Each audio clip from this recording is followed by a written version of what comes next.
إن الحمد لله نحمده ونستعينه ونستغفره ونعوذ بالله من شرور أنفسنا ومن سيئات أعمالنا من يهده الله فلا مضل له ومن يضلل فلا هادي له وأشهد أن لا إله إلا الله وحده لا شريك له وأشهد أن محمدا عبده ورسوله صلى الله عليه وعلى آله وصحبه وسلم وبعد. Chers auditeurs, nous allons voir aujourd'hui les chapitres 59 et 60 du livre de l'unicité de l'imam Mohammed ibn Sulayman al-Tamimi rahimahullah ta'ala, dans lesquels il a parlé de sujets liés au destin et au décret d'Allah subhanahu wa ta'ala. Il a intitulé le chapitre 59, chapitre au sujet de la parole d'Allah subhanahu wa ta'ala, يظنون بالله غير الحق ظن الجاهلية يقولون هل لنا من الأمر من شيء قل إن الأمر كله لله. Ils ont des pensées sur Allah contraires à la vérité, des pensées dignes de l'époque de l'ignorance. Ils disent: détenons-nous une part du commandement, dit: le commandement tout entier est à Allah. Puis il a mentionné une partie du verset 6 de Surat Al-Fath, dans lequel Allah subhanahu wa ta'ala a dit: وَيُعَذِّبَ الْمُنَافِقِينَ وَالْمُنَافِقَاتِ وَالْمُشْرِكِينَ وَالْمُشْرِكَاتِ الظَّانِّينَ بِاللَّهِ ظَنَّ السَّوْءِ عَلَيْهِمْ دَائِرَةُ السَّوْءِ. Et il châtie les hypocrites et les polythéistes hommes et femmes qui pensent du mal d'Allah. C'est sur eux que le mal tombera. Donc ce chapitre, il concerne la bonne opinion que le croyant se doit d'avoir de son Seigneur subhanahu wa ta'ala. Et cette bonne opinion, elle fait partie des choses nécessairement impliquées par la croyance du tawhid. Quant au fait d'avoir une mauvaise opinion d'Allah subhanahu wa ta'ala, de penser du mal d'Allah subhanahu wa ta'ala, alors ceci s'oppose au tawhid. Et c'est pour cela que le Cheikh rahimahullah ta'ala a mentionné ce chapitre dans ce livre. Il va donc nous mentionner l'explication de ce qui est visé par la mauvaise pensée à l'égard d'Allah subhanahu wa ta'ala dans ces versets. Et ce à travers une parole de l'imam Ibn al-Qayyim rahimahullah ta'ala. Et avant de lire cette parole, il est nécessaire de savoir que ce qui est visé dans ces versets, c'est une fois de plus le récit de la bataille de Uhud, lorsque les mécréants ont eu le dessus sur les musulmans, en raison du non-respect de l'ordre du prophète sallallahu alayhi wa sallam par une partie de l'armée. Après cette défaite, comme on l'a vu dans le cours d'hier, les hypocrites ont prononcé certaines mauvaises paroles. Et tel est l'hypocrite. Lorsqu'il voit que les gens de l'islam sont en difficulté, il profite de l'occasion pour les dénigrer, pour les rabaisser, et pour manifester ce qu'il y a en lui comme hypocrisie et mécréance. Lorsque les musulmans sont touchés par une difficulté, ils essayent de rabaisser leur religion. Ils tentent de faire croire qu'ils ne sont touchés par ces malheurs qu'en raison de la fausseté de leur religion, ou autre chose semblable, wal-'iyadhu billah. Et ainsi sont les hypocrites, depuis l'époque du prophète sallallahu alayhi wa sallam, et ce jusqu'à nos jours. Donc dans le verset de Surat Ali Imran, Allah subhanahu wa ta'ala a qualifié leur pensée comme étant une pensée digne de la jahiliya. Et dans le verset de Surat Al-Fath, il l'a qualifié comme étant une pensée de mal, une mauvaise pensée. Et ce car la jahiliya, l'époque pré-islamique, se caractérisait par le règne de l'ignorance et l'absence de science. Donc cette pensée qu'ils ont eue à l'égard d'Allah subhanahu wa ta'ala, elle est digne de la jahiliya, dans le sens où elle s'oppose à la science, elle s'oppose au savoir, et elle démontre qu'ils ne connaissent pas Allah subhanahu wa ta'ala ni ses noms et ses attributs, ainsi que sa louange et sa sagesse subhanahu wa ta'ala. Et c'est une mauvaise pensée car elle s'oppose à la bonne opinion que le croyant se doit d'avoir de son Seigneur subhanahu wa ta'ala. Et comme on a dit, cette bonne opinion, elle fait partie de la concrétisation du tawhid. Quant à la mauvaise opinion à l'égard d'Allah subhanahu wa ta'ala, alors celle-ci relève de la mécréance. Donc le Cheikh rahimahullah ta'ala nous a mentionné une parole immense et très bénéfique de l'imam Ibn al-Qayyim rahimahullah ta'ala afin de nous expliquer le sens de ces versets. Il a donc dit, Ibn al-Qayyim rahimahullah ta'ala a dit au sujet du premier verset, c'est-à-dire le verset de Surat Ali Imran, cette pensée, c'est-à-dire cette pensée qui ne convient pas au sujet d'Allah, a été expliquée par le fait de penser qu'Allah ne secourrait pas son messager, sallallahu alayhi wa sallam, et que son cas allait être oublié, c'est-à-dire que sa religion allait disparaître. Ceci est la première explication qui a été donnée au sujet de ce verset. C'est-à-dire que la mauvaise pensée des hypocrites était qu'Allah subhanahu wa ta'ala ne secourrait pas le prophète sallallahu alayhi wa sallam, et que cette religion allait disparaître lorsqu'ils ont vu que les musulmans ont subi une défaite le jour de Uhud. Ils ont pensé que c'était la fin de la religion de l'islam, et que les adeptes de cette religion mouriraient, puis qu'elle disparaîtrait. Il n'y a pas de doute que ceci est une mauvaise pensée à l'égard d'Allah subhanahu wa ta'ala. Car Allah subhanahu wa ta'ala, qu'est-ce qu'il nous dit dans son livre?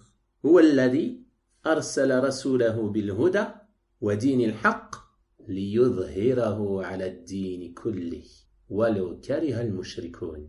C'est lui qui a envoyé son messager avec la bonne voie et la religion de vérité pour la placer au-dessus de toute autre religion en dépit de l'aversion des polythéistes. Donc Allah subhanahu wa ta'ala, il nous a clairement informé que la religion de l'islam allait triompher. Donc, cette mauvaise pensée digne de la jahiliya qu'ont eu les hypocrites, elle revient à démentir la promesse d'Allah subhanahu wa ta'ala.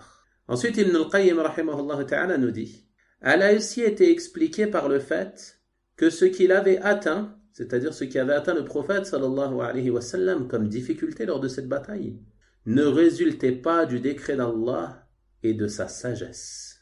Elle a donc été expliquée par le reniement de la sagesse et le reniement du destin, ainsi que le reniement du fait qu'Allah allait parachever la religion de son messager, sallallahu alayhi wa sallam, et la faire triompher sur toute autre religion.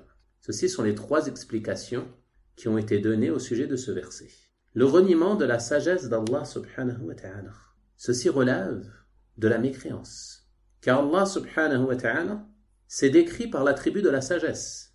Et il se donnait comme nom Al-Hakim, le sage par excellence. Et ce dans de nombreux versets du Coran.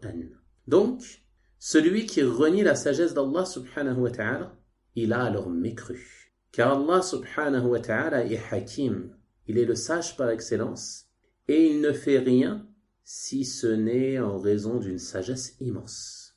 Et ils ont vu que les musulmans avaient subi une défaite. Ils n'ont pas saisi que, même derrière cela, même derrière une défaite, même derrière une calamité, même derrière la maladie, et ainsi de suite parmi les méfaits qui peuvent toucher le croyant, même derrière tout cela, il y a une sagesse de la part d'Allah subhanahu wa ta'ala. Cette sagesse, il se peut qu'elle nous apparaisse et que nous en ayons connaissance, mais il se peut également que nous l'ignorons. L'essentiel est que tu aies la certitude qu'Allah subhanahu wa ta'ala ne fait rien en vain.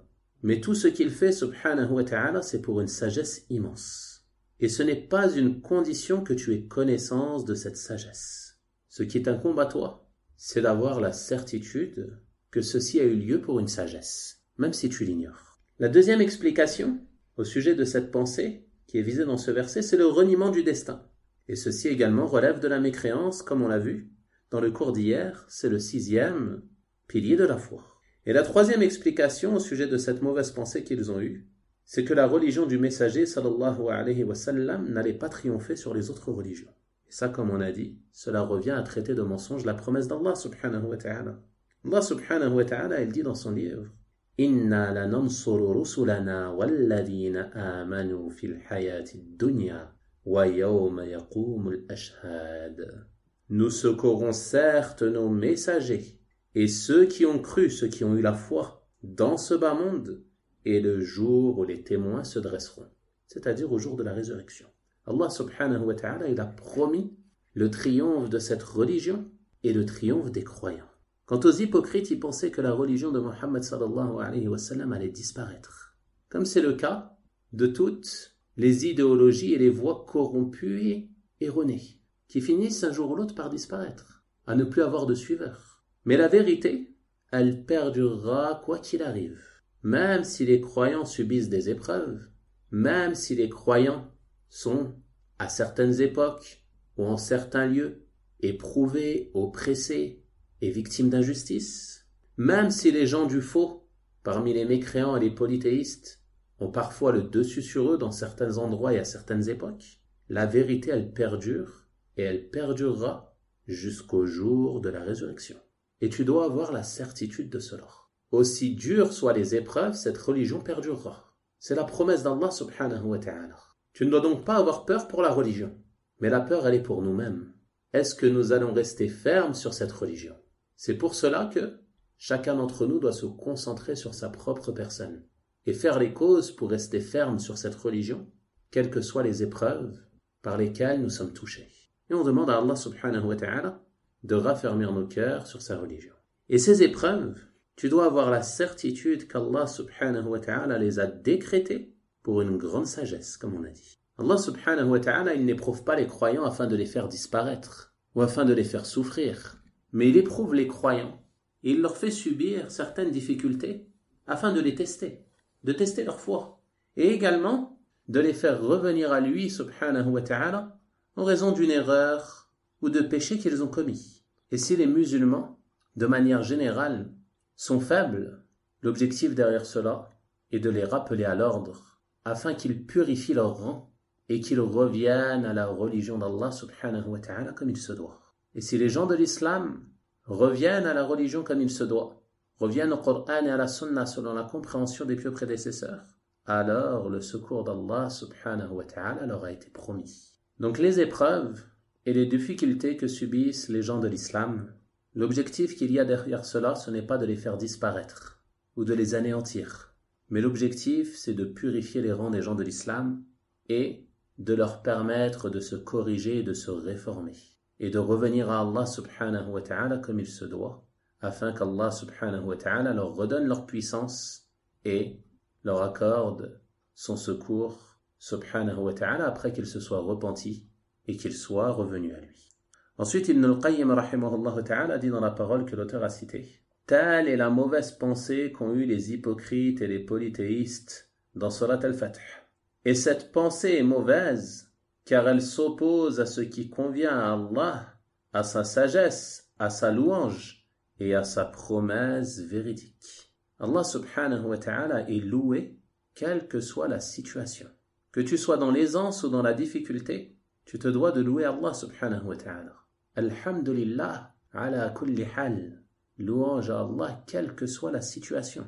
Et tu dois te rappeler que si une personne est touchée par un châtiment, ceci n'est pas une injustice, mais cela relève de l'équité d'Allah subhanahu wa ta'ala. Car nul n'est touché par un châtiment ou un mal sans qu'il ne le mérite. Lorsqu'Allah subhanahu wa ta'ala anéantit des communautés mécréantes, ceci est en rétribution de leur mécréance. Ceci relève donc de son équité subhanahu wa ta'ala. Et lorsqu'Allah subhanahu wa ta'ala accorde de ses bienfaits aux gens de la foi, qui leur accorde le secours, qui leur accorde la réussite, alors ceci est une grâce de sa part subhanahu wa ta'ala, et quelle que soit la situation, on se doit de le louer.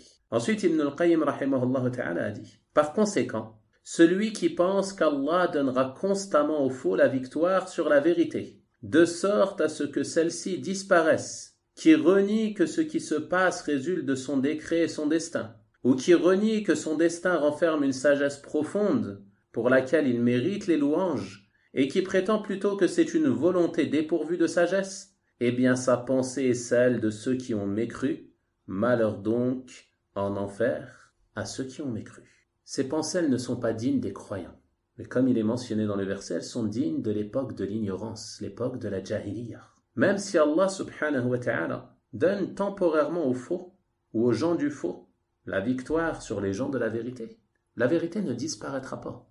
Mais la vérité sera toujours présente jusqu'au jour de la résurrection. Et l'objectif, comme on a dit, c'est une grande sagesse. C'est que les musulmans se réforment, se corrigent et reviennent à la religion comme il se doit.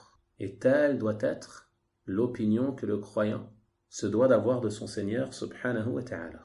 Puis Ibn al-Qayyim nous dit: la majorité des gens ont des mauvaises pensées à l'égard d'Allah, au sujet de ce qui les concerne personnellement, c'est-à-dire au sujet de ce qui les touche, et de ce qui arrive aux autres, ce qui arrive aux autres parmi les gens. Nul n'est épargné de cela. Nul n'est épargné de cela. En dehors de celui qui connaît Allah, ses noms, ses attributs et ce qu'implique nécessairement sa sagesse et sa louange. Allahu Akbar. Celui qui connaît réellement Allah subhanahu wa ta'ala, qui connaît ses noms et ses attributs, et qui connaît ce qu'implique sa louange et sa sagesse, alors il ne tombera pas dans ce genre de pensée bi'idhnillahi ta'ala. Même s'il se trouve dans une grande difficulté, il sait avec certitude qu'Allah subhanahu wa ta'ala ne fait pas une chose et ne décrète pas une chose sans que celle-ci renferme une sagesse immense. Donc, qu'est-ce qu'il fait? Il patiente. Il est satisfait de ce qu'Allah subhanahu wa ta'ala lui a décrété. Et il attend le secours d'Allah subhanahu wa ta'ala. Il ne désespère pas de la miséricorde d'Allah, mais il l'attend avec patience et endurance. Et plus la difficulté est dure, plus sa confiance et son espoir en Allah subhanahu wa ta'ala augmentent. Car il sait que plus la difficulté est dure, plus le secours d'Allah subhanahu wa ta'ala approche. Comme le prophète sallallahu alayhi wa sallam a dit dans le hadith, et sache que le secours vient avec la patience et que la délivrance vient avec la difficulté et qu'avec la difficulté il y a une facilité. Comme Allah subhanahu wa ta'ala le dit dans son noble livre. فَإِنَّ مَعَ الْعُسْرِ يُسْرًا إِنَّ مَعَ الْعُسْرِ يُسْرًا. Avec la difficulté vient certes une facilité, avec la difficulté vient certes une facilité. Le croyant doit avoir la certitude de cela, que plus l'épreuve est dure, plus le secours d'Allah subhanahu wa ta'ala est proche. Quant aux hypocrites, aux mécréants ou aux ignorants, lorsqu'ils sont dans des difficultés, ils désespèrent de la miséricorde d'Allah subhanahu wa ta'ala et mécroient en lui et en son décret subhanahu wa ta'ala. C'est pour cela que, lorsque les musulmans ont subi cette défaite à Uhud, les hypocrites ont prononcé ces mauvaises paroles. Ensuite, Ibn al-Qayyim rahimahullah ta'ala a dit « Celui qui est perspicace et sincère envers lui-même doit donc donner de l'importance à cela, l'importance à la bonne opinion qu'il se doit d'avoir envers son Seigneur subhanahu wa ta'ala. Celui qui est perspicace et sincère envers lui-même doit donc donner de l'importance à cela, se repentir à Allah et implorer son pardon pour avoir eu une mauvaise pensée de son Seigneur. C'est-à-dire que, s'il t'arrive d'être touché par une telle pensée, que ceci te passe par la tête, tu implores le pardon d'Allah subhanahu wa ta'ala, tu te repens à lui, et tu donnes de l'importance au fait de corriger cette pensée et d'avoir toujours une bonne opinion de ton Seigneur subhanahu wa ta'ala. Ensuite il dit, et qui que tu examines, tu verras chez lui une forme d'obstination et de blâme vis-à-vis du destin, et qu'il dit qu'il aurait dû se passer ceci et cela. C'est-à-dire que ceci est courant chez les gens, chez nombre de personnes. Il aurait dû se passer ceci. Si j'avais fait ainsi, il ne se serait pas passé cela. S'il était venu, ça ne se serait pas passé comme ça. Et ainsi de suite. Et comme on l'a vu dans le cours d'hier, ceci entre dans l'interdiction mentionnée par le prophète sallallahu alayhi wa sallam dans le hadith. Il dit ensuite, cela est peu présent chez certains et beaucoup chez d'autres. Cela dépend des personnes. Il y a des personnes à qui cela arrive rarement, et d'autres chez qui cela se produit plus souvent. Ensuite, il termine en disant, examine donc ta personne, afin de savoir si tu en es épargné. Puis il suit un vers de poésie dans le sens rapproché, si tu es sauvé de cela, tu es sauvé d'une grande calamité, sinon je ne pense pas te voir sauvé. Nul n'est à l'abri de cela parmi nous. Et personne ne peut prétendre être à l'abri de ces mauvaises pensées.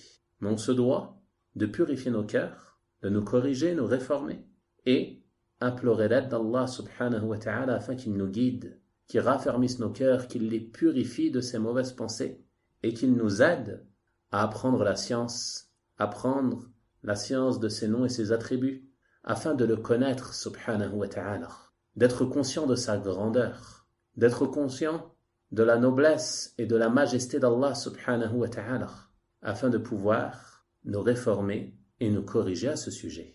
On tire donc de ces deux versets et de leur explication plusieurs bénéfices.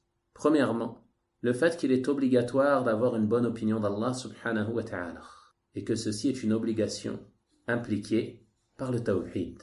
Deuxièmement, que le fait d'avoir une mauvaise opinion d'Allah subhanahu wa ta'ala et des mauvaises pensées à son égard, cela s'oppose au tawhid, ou alors cela s'oppose à sa perfection, et ce, selon la situation. C'est-à-dire que cela s'oppose à la base du tawhid si cela est fréquent et continu, c'est-à-dire que la personne persiste sur ses pensées. Et cela s'oppose à la perfection du tawhid si cela est une chose ponctuelle, qui vient, qui passe par la tête puis qui part, et que la personne n'en parle pas et ne persiste pas sur cela. Dans ce cas-là, cela s'oppose à la perfection du tawhid. Quant à celui qui en parle et qui reste sur cela, qui persiste sur cette mauvaise pensée, alors ceci s'oppose à la base du tawhid. Le troisième bénéfice que l'on tire de cela, c'est l'affirmation du décret du destin. Et que tout ce qui se passe ici-bas, parmi les calamités, les choses que le serviteur aime ou les choses que le serviteur réprouve, tout cela a lieu par le décret d'Allah subhanahu wa ta'ala, et on va détailler cela dans le chapitre suivant. Quatrièmement, on tire comme bénéfice de ces versets et de leur explication l'affirmation de l'attribut de la sagesse d'Allah subhanahu wa ta'ala, et qu'il ne fait rien sans que son acte renferme une sagesse immense, et il ne fait rien en vain subhanahu wa ta'ala. Enfin, on tire comme bénéfice de ces versets et de leur explication que la promesse d'Allah subhanahu wa ta'ala se concrétise inévitablement et qu'il ne manque jamais à sa promesse. Et il a promis que cette religion allait triompher, qu'elle aurait le dessus sur toutes les autres religions. Et si tu médites même sur la situation que l'on vit aujourd'hui, malgré la faiblesse dans laquelle se trouvent nombre de musulmans et l'oppression qu'ils peuvent subir dans différents endroits du monde, ne vois-tu pas que cette religion a atteint l'Est et l'Ouest? Ne vois-tu pas qu'il n'y a pas un pays ici-bas sans que cette religion y soit parvenue? Et ceci fait partie de la concrétisation de la promesse d'Allah subhanahu wa ta'ala. لِيُظْهِرَهُ عَلَى الدِّينِ كُلِّهِ, afin de le faire triompher sur toutes les religions. وَلَوْ كَرِهَ الْمُشْرِكُونَ, quelle qu'en soit l'aversion des polythéistes. Et on voit à travers cela que la pensée des hypocrites était une mauvaise pensée à l'égard d'Allah subhanahu wa ta'ala. Car ils ont pensé qu'après la défaite que les musulmans ont subie à Uhud, cette religion allait disparaître. Et regardez aujourd'hui, plusieurs siècles après, et les suiveurs de Muhammad sallallahu alayhi wa sallam ne cessent d'augmenter de jour en jour, et les louanges sont à Allah subhanahu wa ta'ala. On va donc maintenant passer au chapitre suivant, qui est le chapitre 60, que l'auteur, rahimahullah ta'ala, a intitulé « Chapitre au sujet de ceux qui renient le destin ». Donc ce chapitre, c'est un chapitre très important. Car la foi au destin, comme on a vu, c'est un des piliers de la foi. Celui qui n'a pas foi au destin, il est mécréant. Il est donc obligatoire pour le croyant d'avoir foi avec certitude au destin et au décret d'Allah subhanahu wa ta'ala. Et le destin, c'est le fait qu'Allah subhanahu wa ta'ala sait parfaitement toutes choses. Et ce, avant même qu'elles ne se produisent, avant même qu'elles n'existent. Et il a ordonné que soit écrit cela sur la tablette préservée subhanahu wa ta'ala. Donc, tout ce qui se produit dans ce bas monde, Allah subhanahu wa ta'ala le sait. Et Allah subhanahu wa ta'ala l'a fait écrire sur la tablette préservée. Et rien ne se produit si ce n'est par le décret d'Allah subhanahu wa ta'ala et sa volonté. Et il y a de nombreuses preuves à ce sujet dans la sunna du messager d'Allah sallallahu alayhi wa sallam. Et l'auteur nous a mentionné quelques hadiths à ce sujet. Le premier hadith est le hadith d'Ibn Umar radiyallahu ta'ala anhuma, qui a dit: par celui qui détient l'âme d'Ibn Umar en sa main, si l'un d'entre eux possédait l'équivalent de Uhud en or et qu'il le dépensait sur le sentier d'Allah, Allah ne l'accepterait pas de lui jusqu'à ce qu'il croie au destin. Donc cette parole, elle a été prononcée par Abdullah ibn Umar radiyallahu ta'ala anhuma lorsqu'est apparu à la fin de sa vie des gens qui reniaient le destin et qu'il a été interrogé à leur sujet. Il a donc répondu cette réponse. Et ces gens sont apparus à la fin de la vie des compagnons radiyallahu ta'ala anhum, après le règne des califes bien guidés, après le califat de Muawiyah radiyallahu ta'ala anhum ajma'in, et ce à la fin de la vie d'Ibn Umar, d'Ibn Abbas et autres parmi les compagnons. Un homme du nom de Ma'bad al-Juhani est apparu à Bassora et il reniait le destin.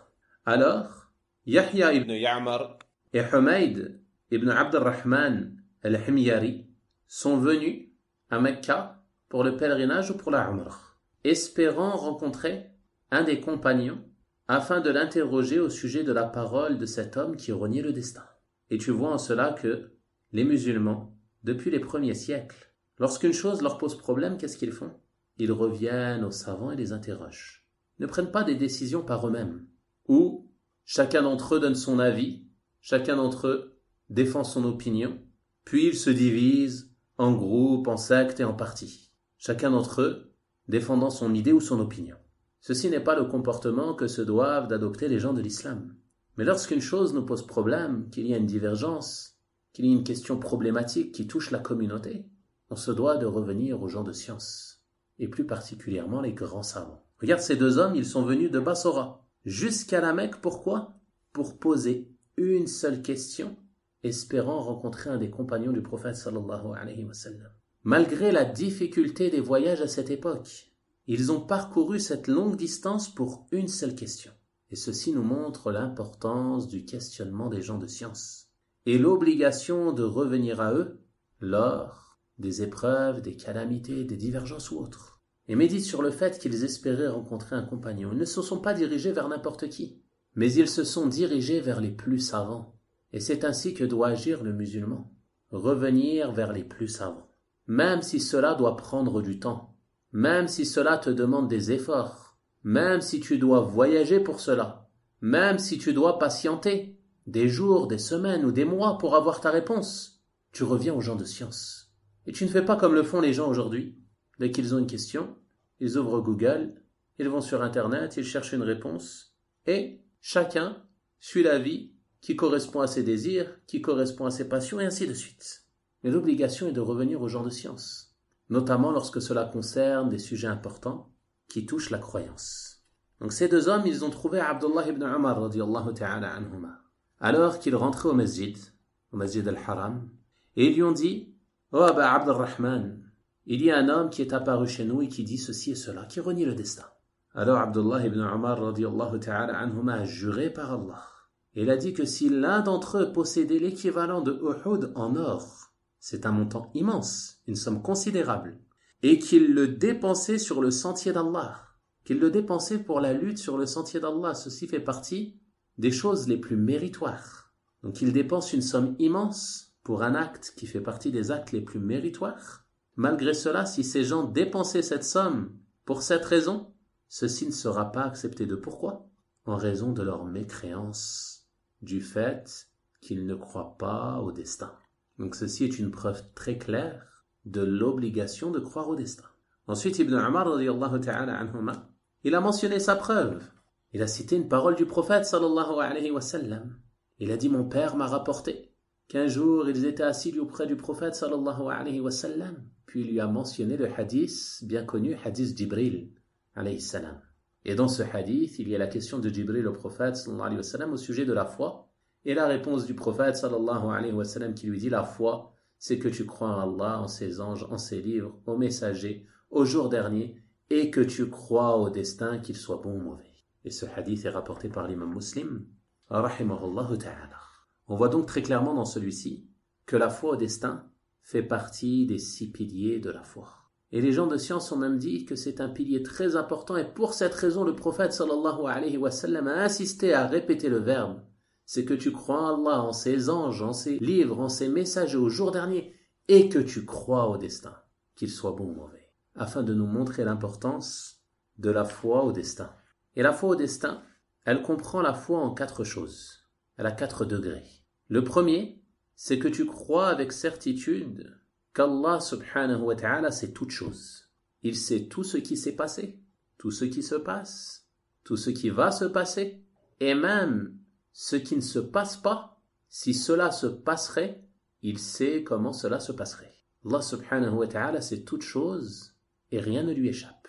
Il dit subhanahu wa ta'ala dans son noble livre wa huwa bi kulli shay'in alim, et il sait parfaitement toutes choses. Il fait donc partie de la foi au destin que tu crois avec certitude qu'Allah subhanahu wa ta'ala sait parfaitement toutes choses. Et celui qui renie cela, alors c'est un mécréant. La deuxième chose, ou le deuxième degré, c'est de croire avec certitude qu'Allah subhanahu wa ta'ala a écrit toutes choses sur la tablette préservée. Et celui qui renie cette écriture, alors il ne croit pas au destin. La troisième chose, ou le troisième degré, c'est que tu crois avec certitude en la volonté d'Allah subhanahu wa ta'ala. C'est-à-dire que tout ce qui se produit ne se produit que par la volonté d'Allah subhanahu wa ta'ala. Et la quatrième chose, le quatrième degré, c'est que tu crois avec certitude qu'Allah subhanahu wa ta'ala a créé toute chose. Il n'existe rien dans cet univers sans que cela ne fasse partie de la création d'Allah subhanahu wa ta'ala. Il dit dans son noble livre, Wallahu khalaqakum wa ma ta'malun. Allah vous a créé, vous, et ce que vous œuvrez. Vos œuvres, c'est Allah subhanahu wa ta'ala qui les a créées. Allahu khaliqu kulli shay. Allah est le créateur de toutes choses. Donc toute chose qui existe comme bien ou comme mal, comme mécréance, comme foi, comme obéissance, comme péché, comme richesse, comme pauvreté, comme malade, comme santé, ainsi de suite, tout cela fait partie de la création d'Allah subhanahu wa ta'ala. Mais tu dois savoir que les choses qui sont mauvaises pour nous, que l'on considère comme un mal, comme la maladie, la pauvreté, en ce qui concerne Allah subhanahu wa ta'ala, le fait qu'il le décrète, c'est un bien et cela fait partie de sa sagesse et de son équité, comme on l'a mentionné dans le chapitre précédent. Mais cela n'est un mal que pour celui qui est touché par cette chose. Mais en ce qui concerne Allah subhanahu wa ta'ala, cela est un bien, car cela fait partie de sa sagesse et de son équité subhanahu wa ta'ala. Ceci sont donc les 4 degrés de la foi au destin. Le fait de croire qu'Allah subhanahu wa ta'ala sait toutes choses, de croire qu'Allah subhanahu wa ta'ala a écrit toutes choses, le fait de croire que rien ne se produit si ce n'est par sa volonté, et le fait de croire qu'Allah subhanahu wa ta'ala a créé toutes choses. Il est obligatoire pour nous de croire au destin de cette manière, tel que cela nous est mentionné dans les textes du Coran et de la Sunna. Et il ne t'incombe pas de te poser trop de questions sur les détails du destin, mais tu te contentes d'y avoir foi globalement, comme cela est mentionné dans les textes. Tu crois en tout ce qui est venu dans le Coran et la Sunna à ce sujet, et tu t'efforces d'œuvrer dans le bien, de te soumettre aux ordres d'Allah subhanahu wa ta'ala, de t'écarter de ses interdits, car c'est de cela dont tu as été chargé. Allah subhanahu wa ta'ala ne t'a pas chargé de connaître les détails du destin, mais il t'a chargé de son adoration, de lui obéir, de te soumettre à ses ordres et de délaisser ses interdits. Et ce qui t'a été destiné, cela va t'arriver. C'est pour cela que lorsque le prophète sallallahu alayhi wa sallam a informé ses compagnons radiyallahu ta'ala anhum que la place de chacun d'entre nous était écrite au paradis ou en enfer, ils ont alors dit, ô messager d'Allah, si telle est la situation, alors pourquoi ne pas nous reposer sur ce qui a été écrit pour nous? Le prophète sallallahu alayhi wa sallam leur a alors dit, œuvrez, car chacun d'entre vous sera facilité pour ce quoi il a été créé. Puis il récita la parole d'Allah subhanahu wa ta'ala, فَأَمَّا مَنْ أَعْطَى وَاتَّقَى وَصَدَّقَ بِالْحُسْنَى فَسَنُيَسِّرُهُ لِلْيُسْرَى وَأَمَّا مَنْ بَخِلَ وَاسْتَغْنَى وَكَذَّبَ بِالْحُسْنَى فَسَنُيَسِّرُهُ لِلْعُسْرَى. Ce sont donc les versets 5 à 10 de Surat Al-Layl. Celui qui donne et fait preuve de piété et déclare véridique la plus belle récompense, nous lui faciliterons la voie au plus grand bonheur. Quant à celui qui est avare et se dispense de l'adoration d'Allah et traite de mensonge la plus belle récompense, nous lui faciliterons la voie à la plus grande difficulté. Donc ce qu'il t'incombe de ton côté, c'est de croire en Allah subhanahu wa ta'ala, de croire en son destin et d'œuvrer selon ce qu'il t'a ordonné. Tu es capable d'œuvrer. Allah subhanahu wa ta'ala t'a donné cette faculté. Il t'a donné ton libre arbitre. Il t'a ordonné d'accomplir le bien et de délaisser le mal, de multiplier les bonnes actions et de délaisser les mauvaises actions. C'est cela qui est attendu de toi. Quant au fait de chercher les détails du destin et de te poser des questions sur les détails du destin, ceci ne t'est pas demandé, n'est pas attendu de toi. Il t'est simplement demandé d'avoir foi au destin et d'œuvrer dans l'obéissance à Allah subhanahu wa ta'ala.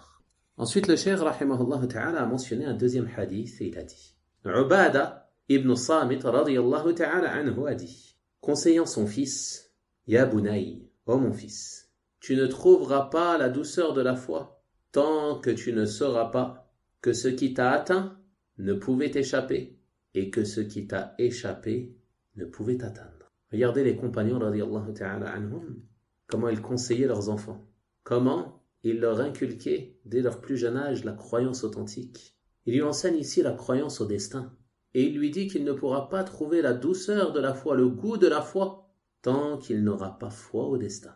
En effet, celui qui a foi au destin comme on l'a dit dans le cours d'hier, son âme est apaisée. Car même s'il est touché par une épreuve, une calamité, une maladie ou autre, il sait que ceci est le décret d'Allah subhanahu wa ta'ala et que cela ne pouvait pas lui échapper. Il sait avec certitude que c'est Allah subhanahu wa ta'ala qui a décrété cela et qu'il ne pouvait pas y échapper. Donc, il est satisfait de ce qu'Allah subhanahu wa ta'ala a décrété. Il fait preuve de patience. Il ne s'indigne pas. Il n'est pas mécontent de ce qu'Allah subhanahu wa ta'ala a décrété. Mais il fait preuve de patience et d'endurance. Et si telle est sa situation, alors Allah subhanahu wa ta'ala rendra sa poitrine apaisée. Il va donc goûter la douceur de la foi, le goût de la foi même lors des difficultés. Et c'est pour cela que le croyant, quelle que soit sa situation, il vit une bonne vie ici-bas. Même s'il est touché par des difficultés, sa vie est bonne, sa vie est plaisante. Car quoi qu'il lui arrive, il sait que c'est un bien pour lui. S'il est dans l'aisance, il est reconnaissant envers Allah subhanahu wa ta'ala et c'est un bien pour lui. Et s'il est dans la difficulté, il fait preuve de patience et c'est un bien pour lui. Quant à celui qui ne croit pas au destin, à chaque fois qu'il est touché par une difficulté, il est plongé dans l'angoisse et les inquiétudes. Il s'indigne, il se révolte contre le destin, il se blâme. Pourquoi j'ai fait ceci? Pourquoi j'ai fait cela? Et pourquoi il m'est arrivé cela? Et pourquoi je suis passé par là? Et pourquoi j'ai pris cette décision? Il est toujours plein de regrets. Donc en plus de la calamité par laquelle il est touché, il souffre de cette inquiétude et de cette angoisse, en raison du fait qu'il ne croit pas au destin ou alors que sa foi au destin est faible et déficiente. Tu vois donc les mérites et les bénéfices de la foi au destin pour toi et ceux dans ton quotidien. Ensuite, Ubada radiyallahu anhu, il dit à son fils, après lui avoir dit cela, « J'ai entendu le messager d'Allah sallallahu alayhi wa sallam dire, la première chose qu'Allah a créée est la plume. Il lui a alors dit, écris. Elle répondit, ô Seigneur, mais que dois-je écrire? Il dit, écris le destin de toute chose jusqu'au jour de l'heure. Donc ce hadith, c'est une preuve que tout ce qui se produit ici-bas est écrit, et ce jusqu'au jour de la résurrection. Depuis le début de la création, jusqu'à sa fin, jusqu'à la venue de l'heure, tout ce qui se produit est décrété et écrit. Et comme on a vu, ceci fait partie des degrés de la foi au destin. Ensuite, Ubada termine en disant à son fils, « Ô mon fils, j'ai entendu le messager d'Allah sallallahu alayhi wa sallam dire, celui qui meurt sur autre que cela ne fait pas partie de moi. » C'est-à-dire que celui qui meurt sans croire au destin, qui ne se repent pas à Allah subhanahu wa ta'ala avant sa mort, alors le prophète sallallahu alayhi wa sallam est innocent de lui. Il le désavoue. Ceci est donc une menace sévère à l'encontre de ceux qui renient le destin. Ensuite, il a mentionné une autre narration rapportée par Ibn Wahb, dans laquelle le messager d'Allah sallallahu alayhi wa sallam a dit, « Celui qui ne croit pas au destin, en son bien et en son mal, Allah le brûlera par le feu. » Ceci est une autre menace à l'encontre de ceux qui renient le destin. Allah le brûlera par le feu. Ceci nous indique qu'il est obligatoire pour le croyant d'avoir foi avec certitude au destin. Et c'est une obligation. Et celui qui renie cela, alors il est sous la menace du feu de l'enfer, en raison de sa mécréance ou de son égarement, en fonction de ce qu'il a renié de cela. Enfin, le Cheikh rahimahullah ta'ala a mentionné un quatrième hadith, et il a dit, et dans le Musnad et le Sunan, d'après Ibn Daylami, rahimahullah ta'ala, qui a dit, je me suis rendu auprès de Ubay ibn Ka'b, un des compagnons, et je lui ai dit, j'ai en moi une chose concernant le destin, c'est-à-dire j'ai en moi un doute. Alors, rapporte-moi une chose, peut-être qu'Allah subhanahu wa ta'ala fera disparaître cela de mon cœur. Et c'est ainsi que doit être le musulman, qui recherche la vérité. S'il a un doute au sujet de sa croyance, il se rend auprès des gens de science et leur pose des questions afin de dissiper ce doute. Il ne suit pas ce doute, il ne persiste pas sur celui-ci, il sait qu'il y a un problème, donc il se rend vers les gens de science et les interroge afin de dissiper ce doute. Celui-ci donc il est revenu au compagnon, Ubay ibn Ka'b, et lui demande de lui rapporter une chose du prophète sallallahu alayhi wa sallam, car Ubay ibn Ka'b fait partie des compagnons. Rapporte-moi une chose du prophète sallallahu alayhi wa sallam afin de dissiper ce doute. Et ceci nous montre que la science, elle dissipe les doutes. Elle fait disparaître les suggestions du diable. La guérison donc, contre les doutes, contre les ambiguïtés, c'est l'apprentissage de la science. Et cette science, elle doit s'apprendre auprès des gens de science. Elle n'est pas partie vers n'importe qui. mais il s'est rendu auprès d'un compagnon, rahimahullah, wa radiyallahu ta'ala anhu. Donc Ubay lui a répondu, si tu dépensais l'équivalent de Uhud en or, Allah ne l'accepterait pas de toi jusqu'à ce que tu crois au destin, et que tu saches que ce qui t'a atteint ne pouvait pas t'échapper, et que ce qui t'a échappé ne pouvait pas t'atteindre. Et si tu meurs sur autre que cela, tu ferais partie des gens du feu. Donc on voit que cette parole est semblable à celle de Ubadah dans la recommandation qu'il a adressée à son fils. Et elle est semblable également à celle d'Ibn Omar lorsqu'il a répondu au sujet de ceux qui reniaient le destin, que s'ils dépensaient l'équivalent de Uhud en or, ceci ne serait pas accepté d'eux jusqu'à ce qu'ils croient au destin. Tu vois donc que les paroles des compagnons radiyallahu ta'ala anhum, elles se ressemblent. Pourquoi? Car ils ont puisé la science de la même source. Ils ont appris auprès du prophète sallallahu alayhi wa sallam. Ils ne parlaient pas selon leurs opinions, selon leurs avis, mais ils se basaient sur les propos du prophète sallallahu alayhi wa sallam. Et c'est ainsi que sont les gens de science. Ils ne prononcent pas des opinions ou des avis selon leurs passions, selon leurs désirs, mais ils se basent sur les textes du Coran et sur les textes de la Sunna authentique. Et c'est pour cela que, si tu te rends auprès d'un savant des gens de la Sunna et que tu l'interroges sur une question, quel que soit l'endroit ou quelle que soit l'époque, tu verras que leurs réponses seront similaires. Même si ce n'est pas les mêmes mots, même si ce n'est pas les mêmes phrases, la réponse sera relativement proche car ils puisent leur science des mêmes sources, qui sont le Coran et la Sunna, selon la compréhension des pieux prédécesseurs, rahimahumullah ta'ala. Ensuite, Ibn Daylami, il nous dit qu'il s'est rendu auprès de Abdullah ibn Mas'ud, de Hudayfa ibn al-Yaman et Zayd ibn Thabit, donc 3 autres des compagnons du prophète sallallahu alayhi wa sallam. Et tous lui ont rapporté la même chose du prophète sallallahu alayhi wa sallam. Il est rapporté que Ubay ibn Ka'b, après lui avoir répondu, l'a envoyé vers Abdullah ibn Mas'ud. Abdullah ibn Mas'ud, lorsqu'il lui a répondu, il l'a envoyé vers Hudayfa ibn al-Yaman. Et Hudayfa ibn al-Yaman, après lui avoir répondu, il l'a envoyé vers Zayd ibn Thabit. C'est-à-dire que chacun d'entre eux renvoyait vers un autre. Pourquoi? Afin de l'aider à dissiper ce qu'il avait en lui, pour qu'il ait la certitude à ce sujet. Donc tous l'ont informé que la foi au destin est une chose obligatoire et qu'Allah subhanahu wa ta'ala n'accepte aucune œuvre de celui qui ne croit pas au destin. Et celui qui ne croit pas au destin fait partie des gens du feu, wal'iyadu billah. Il y a donc de nombreux bénéfices que l'on peut tirer de ces hadiths. On se contentera ici d'en citer quelques-uns. Le premier est l'obligation de la foi au destin, car, comme on a dit, cela fait partie des piliers de la foi. Le deuxième bénéfice, c'est qu'Allah subhanahu wa ta'ala a écrit le destin de toute chose sur la tablette préservée.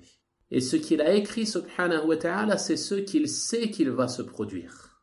On a vu le premier degré, c'est d'avoir la foi, qu'Allah subhanahu wa ta'ala sait toute chose, tout ce qu'il va se passer et tout ce qu'il s'est passé, et ainsi de suite. Donc ce qu'il sait, subhanahu wa ta'ala, il a ordonné de l'écrire. Et ceci fait donc partie de la foi au destin. Le troisième bénéfice que l'on tire de ces hadiths, c'est que celui qui renie le destin, qui ne croit pas au destin, c'est un mécréant ou un innovateur. Et ce, en fonction de ce qu'il a renié. S'il renie le fait qu'Allah subhanahu wa ta'ala sait toute chose, alors c'est un mécréant. Sinon, c'est un innovateur en fonction de sa croyance. Et cela nous est démontré par les hadiths par 3 choses. Premièrement, le fait qu'Allah subhanahu wa ta'ala n'accepte pas de lui une aumône, même s'il dépense une aumône immense sur le sentier d'Allah subhanahu wa ta'ala. La deuxième chose, c'est le désaveu du messager d'Allah sallallahu alayhi wa sallam. Et la troisième chose, c'est qu'Allah subhanahu wa ta'ala le menace du feu de l'enfer. Comme il est venu dans le hadith, Allah le brûle dans le feu. Et si tu meurs sur autre que cela, tu feras partie des gens du feu. Donc ces 3 choses nous démontrent la gravité du fait de renier le destin. Le 4e bénéfice que l'on tire de ces hadiths, c'est l'obligation de revenir aux gens de science lorsque la personne a un doute ou une ambiguïté au sujet d'une question religieuse. Et cette ambiguïté ou ce doute ne peut être dissipé que par la science, en revenant aux gens de science. Et c'est cela qu'Allah subhanahu wa ta'ala nous a ordonné dans son noble livre lorsqu'il a dit « Fas'alou ahla dhikri in kuntum la ta'lamun » Interrogez les gens du rappel si vous ne savez pas. Enfin, le 5e bénéfice que l'on tire de ces hadiths, comme on a mentionné, que les gens de science, ils ne prononcent leurs avis qu'en se basant sur les preuves du livre d'Allah subhanahu wa ta'ala et de la sunna du messager d'Allah sallallahu alayhi wa sallam. Regardez tous ces compagnons, dans ces hadiths, ils ont tous eu des paroles relativement proches. Et ce car ils se sont basés pour répondre aux questions qui leur étaient posées sur ce qu'ils avaient appris auprès du messager d'Allah sallallahu alayhi wa sallam. D'autant plus en ce qui concerne la croyance, car tout ce qui concerne la croyance est limité au texte et n'est pas sujet à l'effort d'interprétation ou de réflexion. On a donc terminé ce chapitre et on verra dans le cours de demain, incha'Allah ta'ala, le chapitre suivant au sujet des faiseurs d'images. Wa sallallahu wa sallim wa barik ala nabiyyina Muhammad wa ala alihi wa sahabatihi ajma'in walhamdulillahi rabbil alamin wa barakallahu fikum.